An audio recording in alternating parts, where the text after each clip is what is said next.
bi ñu gis ne que ne rek Ousmane Sonko bi ñu doon lam-laamee la moo tax génnul wax génn na rek wax moom nag mi ngi déplorer rek l'usage de la force bi nga xamante ne que ni amal nañ ko ci manifestation ba la am ca UCAD ba entraîné rek li nga xamante ne moo di décès wu étudiant Abdoulaye Ba moom nag exprimé na rek li nga xamante ne moo di sa profonde tristesse di présenter itam ses condoléances à la famille du défunt ainsi à toute la communauté universitaire ainsi qu'à la nation ci loolu nag mi ngi insister ci itam ci li nga xamante ne la nécessité de faire toute la lumière sur les circonstances du drame et demander au ministre de la Justice de veiller aux suites judiciaires afin d'établir li nga xamante ni ñoo di responsabilités yi. Surtout Seydina Omar. waaw lu mënuloon ñàkk la parce que mort d'homme moom fu mu am il faut ñu ibbi li nga xam ne mooy enquête.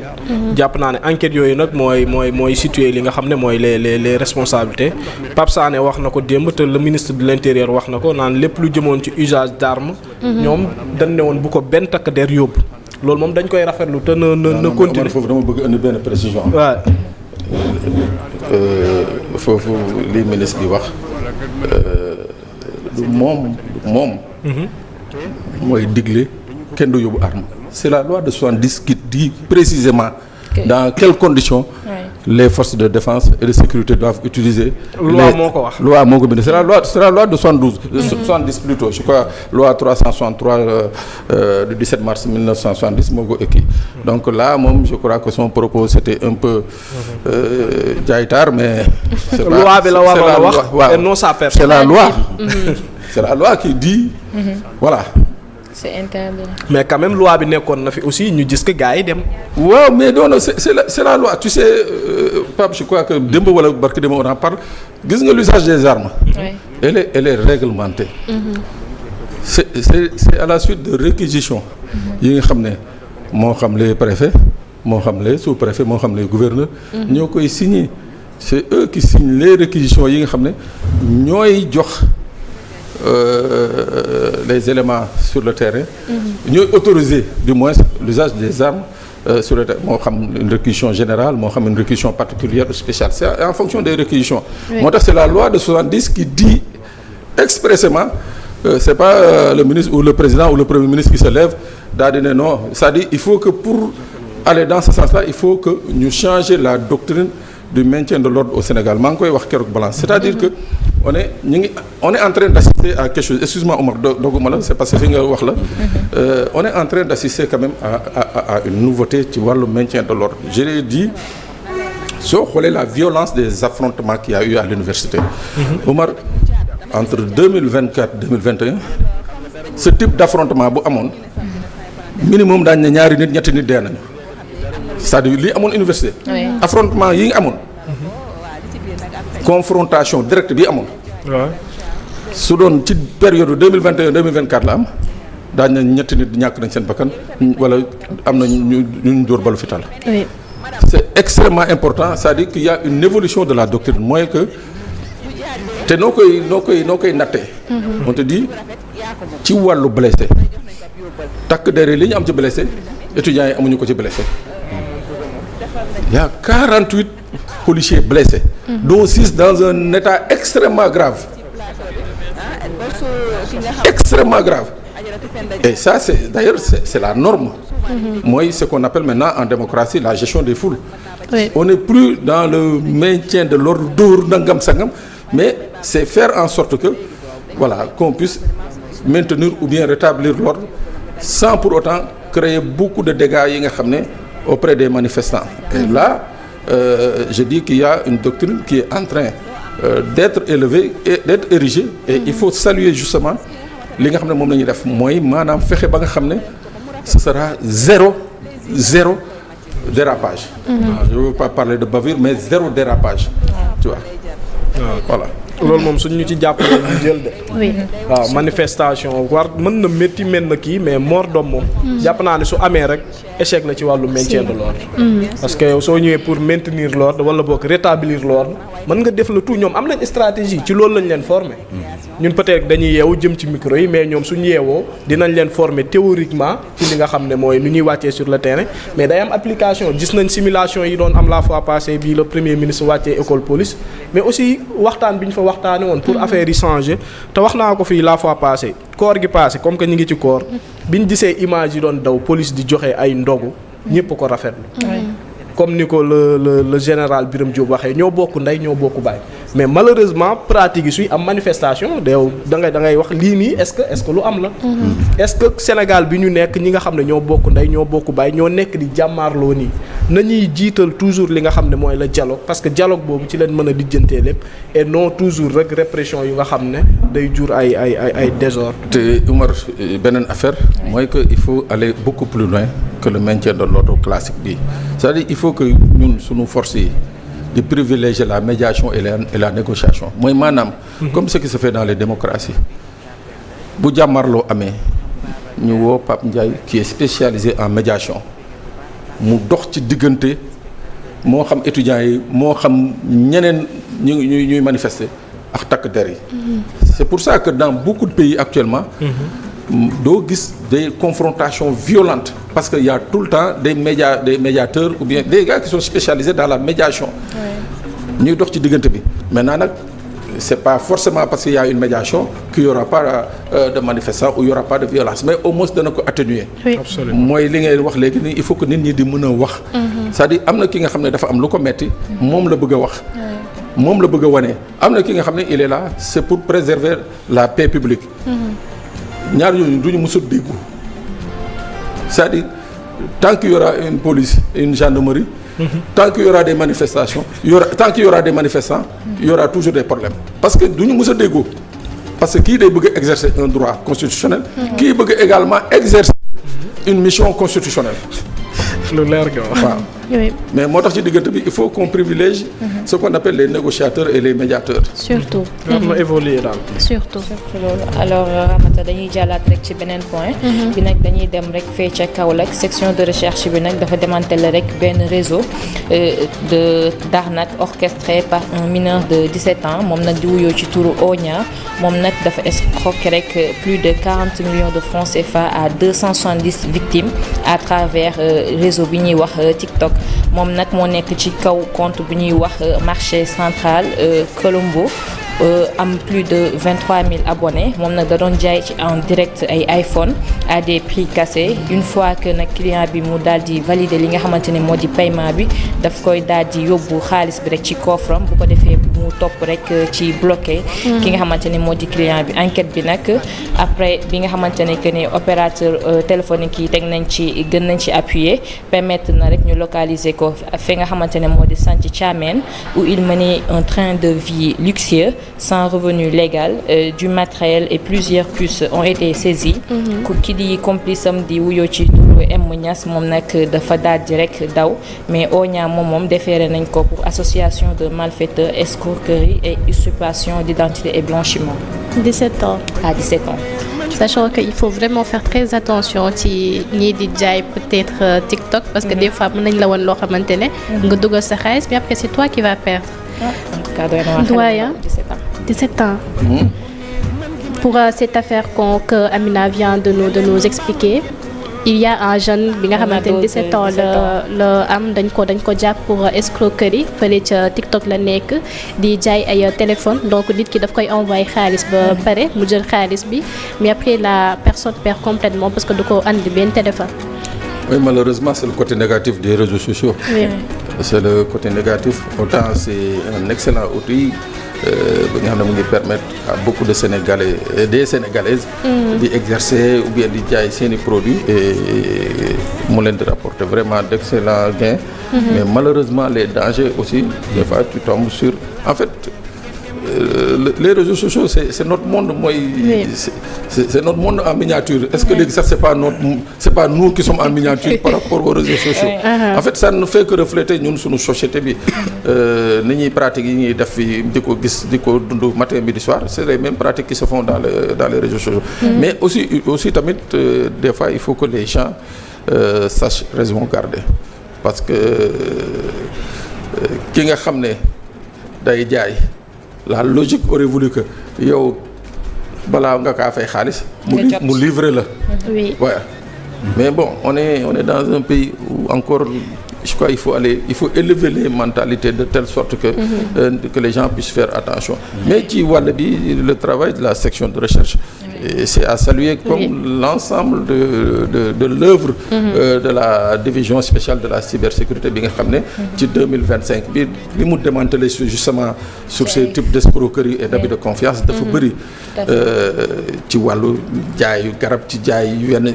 yenn produits yi nga xam ne prohibés et tout ça je crois que c'est un excellent mais il faut aller beaucoup plus loin mooy maanaam il faut qu'on aide les Sénégalais à comprendre les enjeux et les dangers waaw tey ñu ci bëri ñu ngi TikTok ñu ngi ci réseaux sociaux yi te xamuñu les dangers qui sont liés justement à ces réseaux-là donc je crois que il faut élever le niveau di jàngal nit ñi parce que jàng weesu la di jàngal nit ñi effectivement les dangers et que les gens puissent prendre certaines précautions c'est pas parce que Omar a sa page Facebook TikTok di jaay lii que forcément voilà c'est quelque chose de sûr Oui. pour la plupart ñi koy def ñii di jaay foofu c'est des personnes yi nga xam ne là dañuy pratiquer la logique mooy dañ lay livrer ba pare nga fay mais yenn yi moom soo ko gisee rek war nga sentir que c'est de l'entourloupe quoi Normalement. waaw surtout Alors, à des prix cassés ñu leen cassés, jaay iPhone waaw. yi jar ay 200 400 et Ça, quelques mille. waaw. ñu la ko jaay yenn prix yu kii on aime la c'est facilité vraiment. aussi. Surtout. Ouais. Surtout. on aime la facilité aussi C'est ça. Alors Pape yow mbaa loolu mosulaa dal escroquerie TikTok bi. en fait man li may yeexal mooy. Sénégalais kañ la ñuy yeewu en fait. chaque jour ñu nax ñu. chaque jour ñu nax ñu wax ko ci réseaux sociaux yi journal yi bind ko fait divers yi bind ko mais chaque jour ñu nax ñu quoi. Sur man daal 270 personnes. mi ngi noonu. C'est énorme. gars yi se fait des millions hein. waaw Si. 40 plus de 40 millions. ah ouais. pas plus tard que semaine bi passé am na benn waay bu ma interpellé di laaj nan la war a def parce que nee na dafa doon jënd télé mais ñi mu gis turu boutique bi ci internet bi mu woote envoyé xaalisam mais ba léegi livré wuñ ko dara muy woote jotul dara genre affaire yi jot dara. mais nag le rappeur ba waxoon rek loo yeewu mënoo gis fu ñu lay wuree gars yi buñ décidé pour def la ko dëgg vraiment da nga naan man ñii fan lañ ma jaar affaire Si. mais moytu rek moytu prudence moytu rek gën a vigilant rek te xam ni réew mi moom daa bëri ay mais daal mosulaa dal yow. yow mosulaa dal. ah yàlla dafa mel dimbaleegum na ma ci bëgg Seydina Oumar. mais Pape am na yoo xam ne waru la dal sax nag. bu dee naturellement da ngaa ñaaw njott moom. waa am na yoo xam ne waru la dal. man maay Erdogan de kenn du ma coup d'état li vraiment coup d'état ma jël samay matuwaay. li ñancoo wax laa gëm le minimum mooy ñu livrer la ba pare sax nga fay mais koo xamul mosoo ko gis à travers les réseaux nga dugal sa xaalis validé loolu jàpp naa ne moom voilà nit waru ko mën a def quoi mais nag duñu taay di sensibiliser parce que peut-être ñun fiñ yegg ba mën a comprendre loolu am na ñu nga xam ne voilà nit ki ci li nga bëgg moom lañ lay nax wolof moo ko wax mën nga bëgg dara gis ko voilà ñu nax la ci te prix bi ci boppam ça fait défaut bu dee prix lu war a jaar 300 000 ñu bëgg la ko jaayee 100 000 est-ce que mënul jëm ci wàllum recel yeneen ak yeneen yooyu yëpp dañ ci war a bàyyi xel parce que téléphone yi moo nekk lu doy waar loo xam ne man je préfère dem boutique jënd ko mu am facture que di ko jënd clandestinement nii parce que des fois enquête mën na am ay mordom wala boog leneen ak leneen ñu dem ba teg la ci loxo te iPhone yi moom deuxième mai yi gars yi war nañ ko moytu bu baax a baax non li nga wax c'est tellement vrai am na benn boy je crois que mu ngi mooy 5e année mu ngi nii mu ngi prison mu ngi prison benn téléphone bu mu jënd te téléphone boobu Maroc nañ ci reyee nit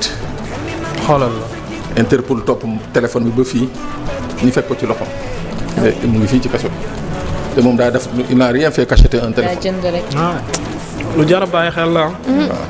en tout cas nañ nit ñi yeewu comme ni nga ko waxee gën a bàyyi xel surtout ci réseau yi te lu leen di nax souvent mooy gis naa compte bi TikTok bi am na nombre d'abonnés bi rek dañuy naan automatiquement que c'est fiable et que dal na xel or que loolu peut-être gars yi dañuy am na ñoom da leen di jàllal sax ñu jënd ay compte juste pour leurrer nit yi donc jot nañu gën a mën a bàyyi xel compte yi dañ koy jënd dañuy jaay compte tey nga am compte à plus d'1 million d'abonnés nga dem jaay ko 500 000 wala nga ne 400 mais man nañ ma jaay benn man tamit ma commencé di jaay même YouTube en tout cas moo fi am alors Ramata dañuy jàllaat rek ci beneen fait alors que li nga xamante ne ñoo xew récemment ci université Cheikh Anta Diop ba benn étudiant rek daal di ci ñàkk bakkanam ñu gis ni que ni ki démb Thierno Alassane Sall moom nag mi ngi annoncé que Madeleine Diouf Mendy responsable des femmes de la République des valeurs moom nag elle a été convoquée au commissariat central de Madeleine pour soutien aux étudiants d'après moom ni mu ko waxee ci comptam rek sa convocation serait liée à un soutien apporté aux étudiants de l'UCAD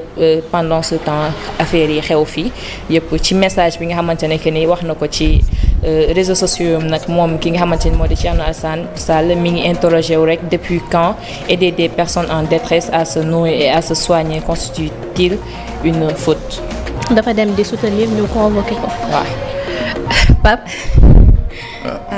En tout cas daal convoqué nañ ko. Bon soutien ci biir université bi la demoon doon soutenir. waaw étudiants yi ñoom seen ki nga xamante ni moo di Madeleine Diouf Mendy. moom di responsable des femmes de la République des valeurs. moom nag ginnaaw soutien yi ñu ne que ni. loolu waxu Thierno Alassane Sall waaw ci li nga xamante ne que ni moom nañ la xaar wax ba yegg ba xam ci luñ koy toppee aussi. mais écoute xam nga par exemple genre manifestation yi bu amee il y a toujours de bonne volonté hein. Oui. J'en sais quelque chose parce que maa ngi dëkkoon en face de l'université. D'accord. Il y a toujours des bonnes volontés yi nga xam ne dañuy indi ay yére. ñii dañuy indi mburu ñii dañuy indi ndox ñii dañuy indi des trucs pour venir en soutien aux étudiants ça c'est une pratique bi nga xam ne waaw yàgg naa ko fa gis bon léegi dans le cas d'espèce on peut pas man personnellement du ma ci mën a sori dans la mesure où j'ai pas les éléments d'appréciation ndax bu dee dafa ñëwoon di soutenir les étudiants moralement moo xam même si c'est moralement elle a le droit ñëw ne étudiants yi dama leen di massawu voilà damay dénoncer lii fi xew elle a le droit comme chacun d'entre nous mënoon na fa dem pour apporter un soutien aux étudiants moo xam soutien matériel moo xam soutien financier moo xam soutien bon léegi nag pourquoi la police l'a convoqué est-ce que parce que moom elle est militante de la République des valeurs si c'est ça c'est extrêmement grave su dee dañ ko convoqué parce que ñoom police am nañu ay éléments d'appréciation yi wane ne que outre li ndaw si wax ne que dafa demoon di soutenir am na leneen la nga xam ne def na ko ci mais écoute je crois que c'est tout à fait normal ñu convoqué ko pour mu leeral justement pourquoi elle était là-bas mais en tout état de cause jàpp naa ne que à l'université c'est des Sénégalais comme nous ce sont nos frères nos sœurs nos nièces nos neveux nos enfants bu fa situation amee n'importe quel Sénégalais a le droit d'y aller pour compatir ak li nga xam ne moo fa am maintenant nag compatir ne veut pas dire aller dans un sens peut-être comme ni ko ñenn ñi di waxee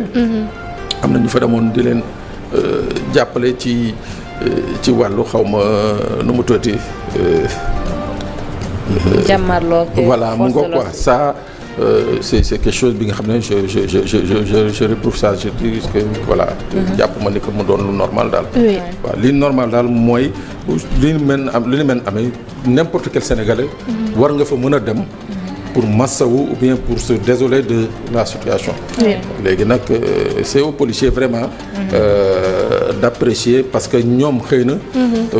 ils ont d'autres informations que nous n'avons pas attendons de voir moom bu fa jógee ci convocation bi dana wax ou bien police dana wax lan nañ koy toppee exactement oui surtout loolu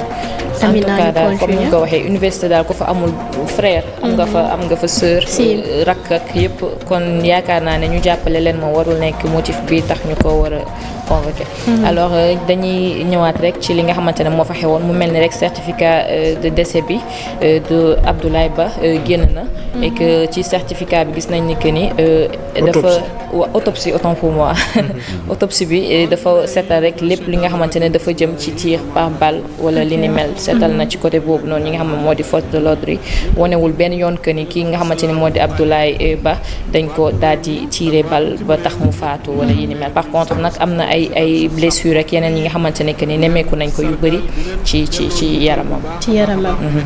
Et peut-être que ça confirme un peu ce que les étudiants disaient que dañ ko fekk ci néegam di ko torturer ba mu am ci ay blessures avant ñu koy jox ay soins yu adéquats mu génn ci àddina. Bon déjà man mardi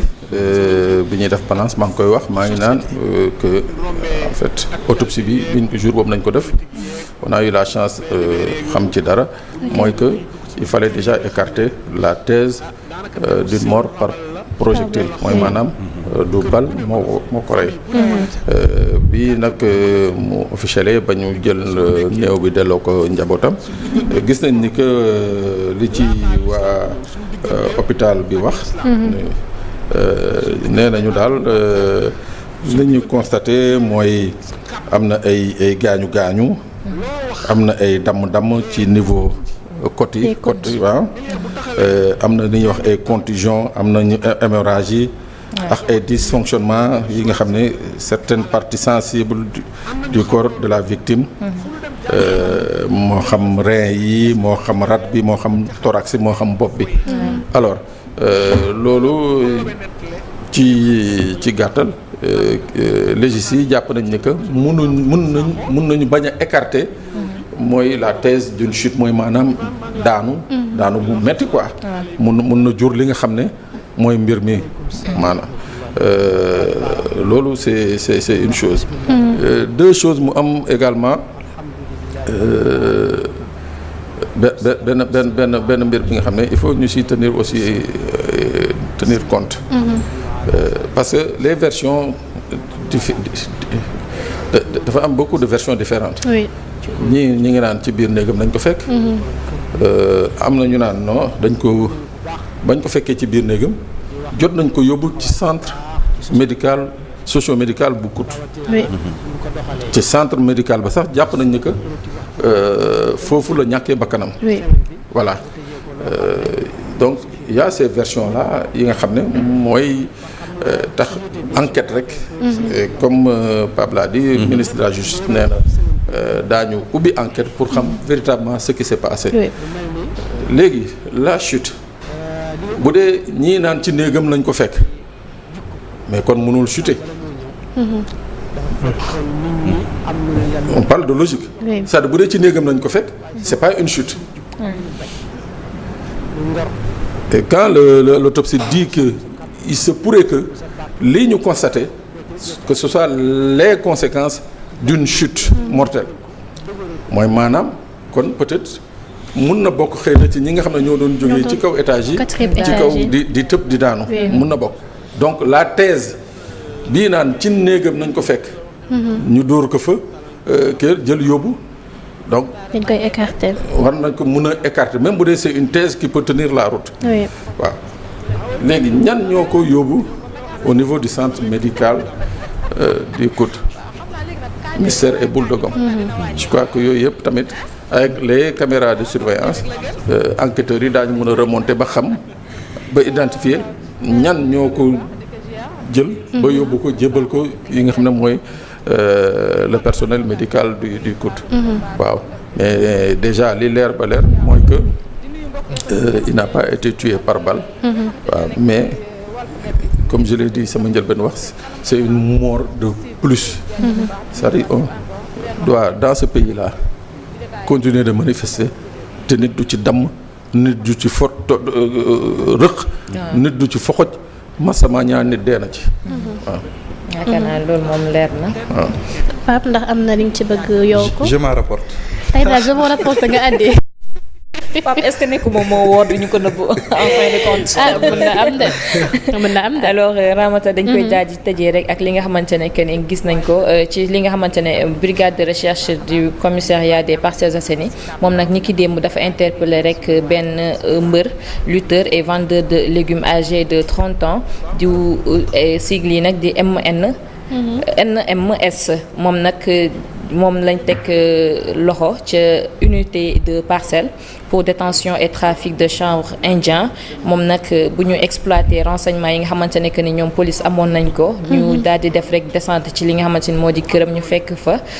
fu mu nekkoon ñu fekk fa 5 cornets de drogue ci li nga xamante ni moo di néegam léegi nag bu ñu tàmbalee continuer li nga xamante ni moo di fouillis noonu lañ sentiré benn odeur provenant de la pièce d'à côté. ñu gis ni que ni rek néeg boobu néegu maamam la mais apparemment maman elle était absente ci noonu ñu yëkkati li nga xamante ni moo di lal bi ñu gis fa benn sac contenant 8 kilogrammes de chanvre indien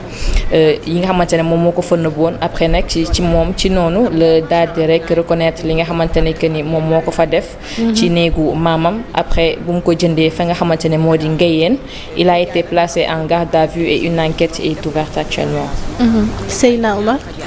moom daa bëggoon a sacrifier maam ji. moo ma jaaxal. maam am na njëriñ ci dëkk bi nag nga yor sa yàmba amul foo koy denc lu dul nekk sa maam te ay kilo nga ma wax waaw 8 kilos 8 kilos dañ ko criminaliser de. loolu moom minimum moom. Pape 8 kilos kañ moom foo ko dégg chambre criminelle moom. criminel waaw. bëri na de en tout cas drogue moom xasee ba mat kilo moom. chambre criminelle la jëm moom ça moom c'est te minimum de la peine bi 10 ans la. amende bi mooy triple de la valeur de la drogue maanaam 8 kilos yi bu ñu ko doon xayma ci ñaata xaalis la dañ koy multiplier par 3 loolu la war a fay ci alamaan boo xamante ne day dem ci keesu état. donc drogue moom dañ ko criminaliser depuis 2007 à travers la loi Latif Gueye portant criminalisation du trafic de drogue. et que 10 ans moo ci gën a tuuti. 1 kilo yamba égale 10 ans ferme. 8 kilos 8 kilos 10 fois 8. dina bëri de en tout cas. maximum de peine bi moom 20 ans la mën naa dem ba 20 ans. kii kon carrière ak xeetu drogue bëre bu woom mën di yàqu dem yamba beeg héroïne beeg cocaïne beeg bi ñuy muucoog bi ñuy macc ak bi ñuy fóon ak bi ñuy xeeñcoog bi ñuy pikiroog ñëpp a ci yem àtte. Ñanco Sénégal jamono ji pays de transit lañ ko mën a wooye wala à forte consommation. Non, ça, on est en plein dedans. On est dans la consommation dans ce pays. Hein. C'est-à-dire, drogue, bien que c'est une drogue de riche. Le Sénégal, c'est un pays de transit. Mais actuellement, cette drogue-là, elle est largement consommée au Sénégal. Moi, la cocaïne, moi, héroïne, moi, hachis. Ça, c'est jadis des drogues qui étaient difficilement commercialisées au Sénégal. Mais légui,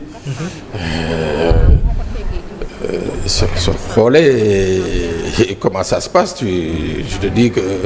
voilà, on est carrément un pays à fort taux de consommation. Hein.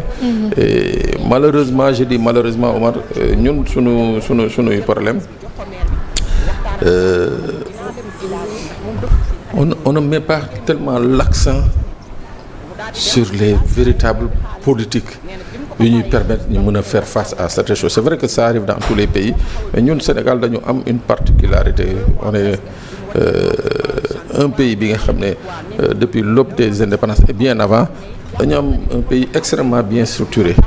On a des forces de sécurité et de défense qui font un excellent travail, mais le seul problème qui se pose, c'est un problème de coordination.